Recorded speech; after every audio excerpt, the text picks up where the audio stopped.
the people who doesn't know see is like a threat, but it's just a matter of knowledge, no facts. Some of the people living inside the camp, they don't have document, and the next minute they are asking you to leave the camp.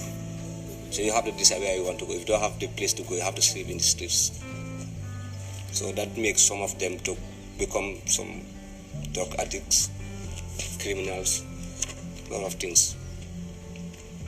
Obviously, it's not easy.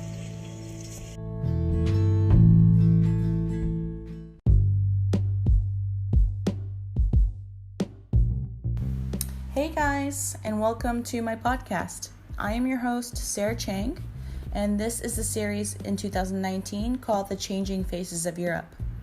We are a group of 13 students researching and witnessing what the refugee crisis really is and how it's causing major controversy in Europe, in particular, Greece and Italy.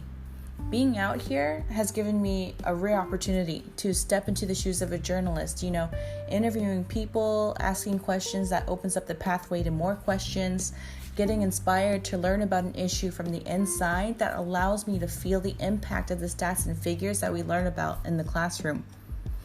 It's funny, I've done papers in past semesters about the refugee crisis, and you hear about this number, 1 million, who have migrated across Europe, but it doesn't give you any sort of emotional attachment to the issue until you meet one of these people.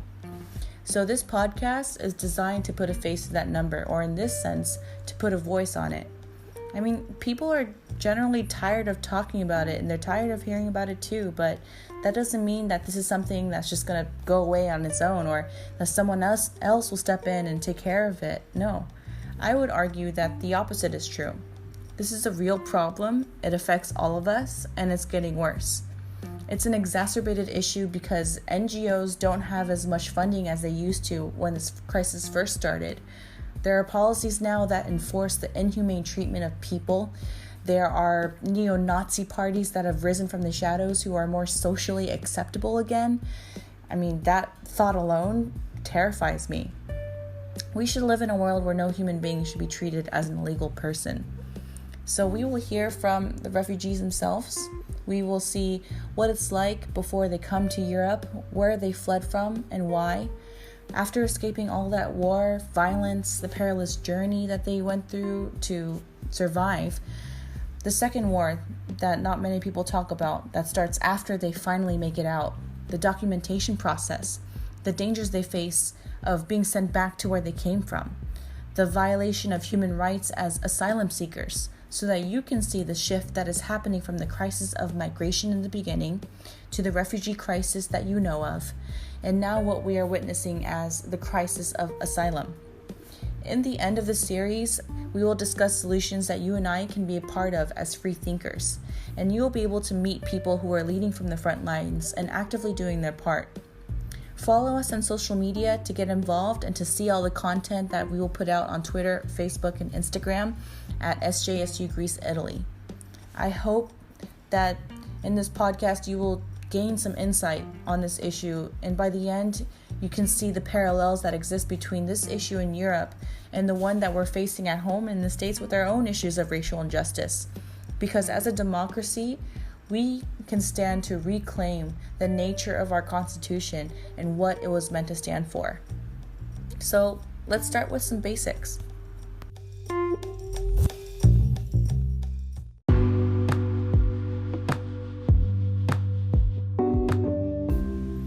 To help you understand what we're dealing with here, it's important to start with some context.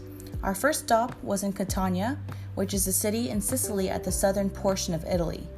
What we learned is that its geographical location is so integral in understanding why the perspective of the refugee crisis shifted so dramatically in this country. If you look at a map, Sicily is located in between Europe on the south and the African continent from the north. So as you can imagine, there are thousands of refugees fleeing their countries, families, people in Gambia, New Guinea, Burkina Faso, Nigeria, Sudan, Libya, the Congo, all who use the ports in Tunisia, paying smugglers between 1 and 5,000 euros each to get on these man-made, finicky little plastic boats to cross the Mediterranean into the ports of Sicily. At first, Sicily welcomed them with open arms. The Italian government set up what was called Operation Mare Nostrum, where the Italian Navy would go out into the Mediterranean and save people from drowning. They would rescue people and bring them back into the ports of Sicily, and this was happening every single day. It sounds like a heroic movie, right? Like, you definitely want to see this film. But eventually, the tides changed. In 2015, the Italian government reached out to the European Union. They were like, hey, EU, what's up? Can you help us with funding? I mean, we're out here, our funds are drying out, we're trying to save people and do the right thing. And they were like, sorry. They literally had no support from the European Union. They had no support from any other European country, and basically left Italy to fend for themselves. The EU went one step further, actually, and shut it down. They shut down Operation Mare Nostrum, set up their own agency to take their place called Frontex. Let me be clear, Frontex is not an NGO. They are a control agency, much like ICE in the United States, that the EU set up in response to the growing numbers of people coming into Europe, and their focus was not to rescue people, no. Their goal was to control the borders. Border protection, right? So, number one, they're not rescuing people anymore. Number two, they were tasked to manage the migration flows because the EU wanted to reduce the number of refugees coming into Europe. Number three, they had to control the external borders from what they call irregular entries by fingerprinting every single person coming in so that no matter where you try to go in Europe, they would both be tracked, and if they were caught, they would by law be sent back to the first country they landed in. This meant that if you were an asylum seeker coming into Greece and they wrote you down as an economic migrant, it would greatly affect your claim and disallow you from receiving any emergency services like food, shelter, clothing that you desperately needed.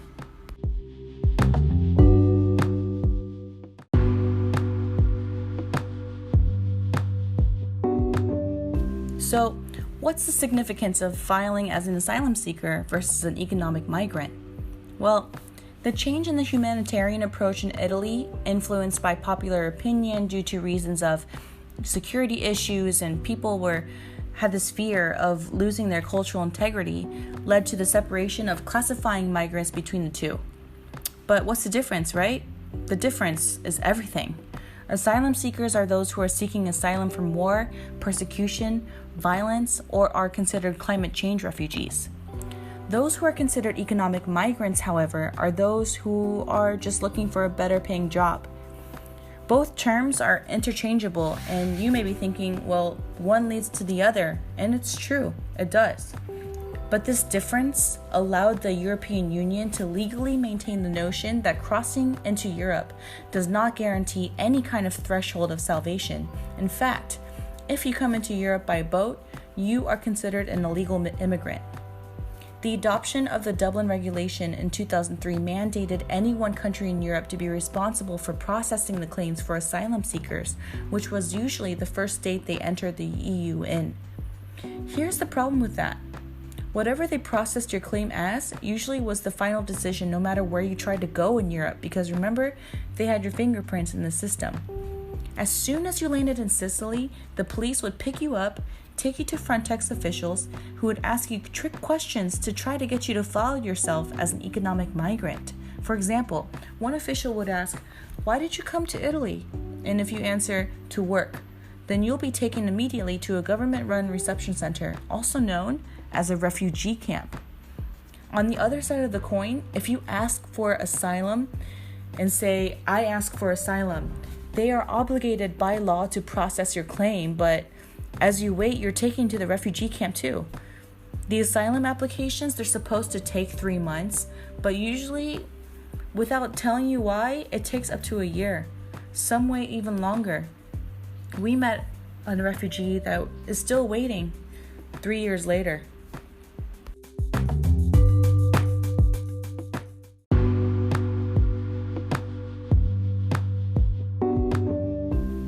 All of the information from today's podcast comes from the research of Dr. Iole Fontana in the Department of Political and Social Science from the University of Catania, and from www.w2eu.info, which is an NGO that offers an info guide for refugees and migrants called Welcome to Italy.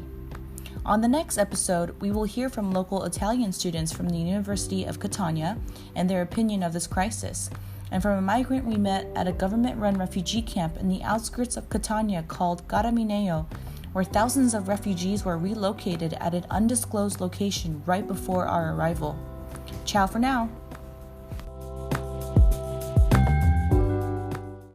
The podcast you just heard was made using Anchor. Ever thought about making your own podcast? Anchor makes it really easy for anyone to get started. It's a one-stop shop for recording, hosting, and distributing podcasts. Best of all, it's 100% free. Sign up now at anchor.fm/new. That's anchor.fm/new to get started.